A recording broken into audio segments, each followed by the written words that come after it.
Itama nyo kung mali ako mga pare ko malaking pagbabago ang pwedeng mangyaring araw ngayon sa roster na to ng Lakers after na masibak yung mga to sa first round ng playoffs. May mga lumalabas kasi ngayon na report na pwedeng magkaroon pa ng option ng Lakers na magbibigay sa kanila ng flexibility sa darating na trade para sa next season. Meaning na pwedeng iperso nga nitong si Pelinka na makakuha ng isang high level na sentro para magamit nila next season at matuloy nila yung pagkuha sa naudlot na trade sa mid-season dito kay Mark Williams. Hindi ko lang alam kung yan yung itutuloy nila. Ang nakikita kasi dyan hindi naging maganda ang unang taon sa pagsasama nitong si LBJ at Luka sa Lakers dahil lang sa malaking kakulangan ng mga to pagdating sa sentro. Dahil nakikitang hindi talaga umubra ang Lakers pagdating sa small ball sa playoffs na to kahit itong si Pelinka na pailing na lang habang pinapanood matalo ang Lakers sa Game 5 kontra dito sa Timberwolves. Ang option kasi na kailangan gawin nitong si Pelinka ngayon sa Lakers para makakuha ng trade sa Lakers, isang max level na center yung hinahanap niyan. At kailangan nga ng mga to na pagsamahin yung mga expiring contracts nila tulad dito kay Hachimura na merong 18.2 million, si Gabe Vincent na may 11.5 million at Maxi Kleber na 11 million. Yan yung nakikitang kabuang halaga ng kanilang kontrata na humigit kumulang sa 40 million mga pare koy.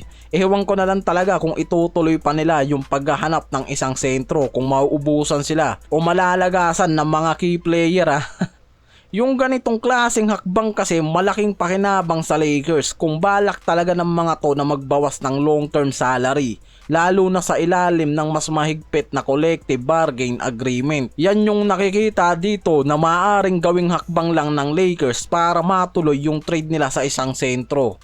Yan nga kung desidido ng araw talaga itong si Rob Pelinka na makakuha ng isang max level na center para sa next season na maiko-combine nito mula kay LBJ at Luka.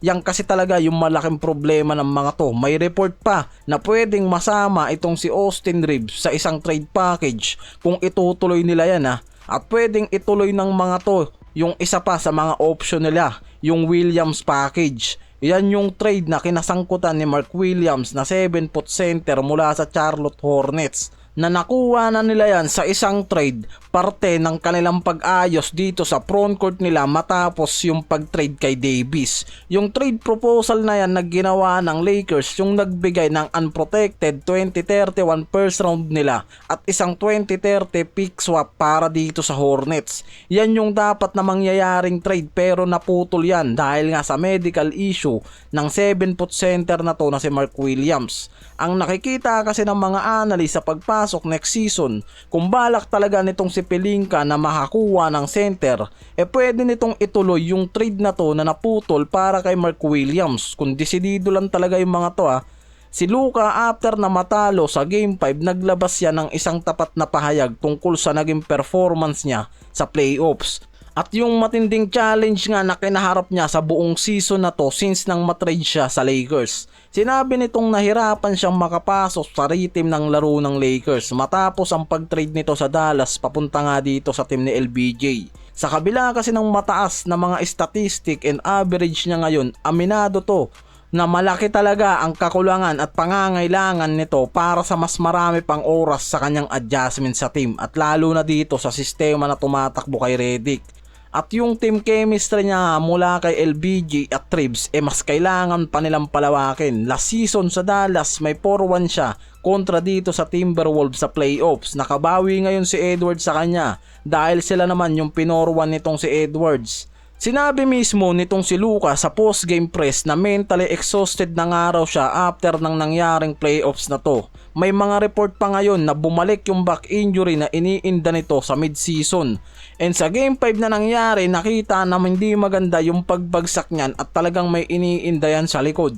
Pero nakapagtala pa yan ng game high 28 points pero bagsak yung shooting niyan mula sa 7 of 18 from the field and 2 of 8 from beyond the arc. Diyan sa game na yan mga pare ko bumagsak yung shooting nitong si Luka. Ang nakikita kasi dyan bilang isang superstar na dumaan sa isang mid-season trade mula sa Dallas, nakitang nahirapan yan na makapag-adjust agad lalo na sa sistema mga pare ko.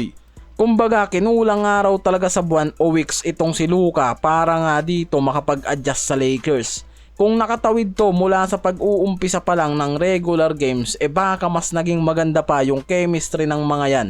Bukod pa dyan, yung mataas na expectation mula sa mga fans at media, yung isa pa sa nagdagdag nga raw ng pressure dito kay Luka sa playoffs na nangyari, yan yung nakikita na isa sa mga dahilan dyan.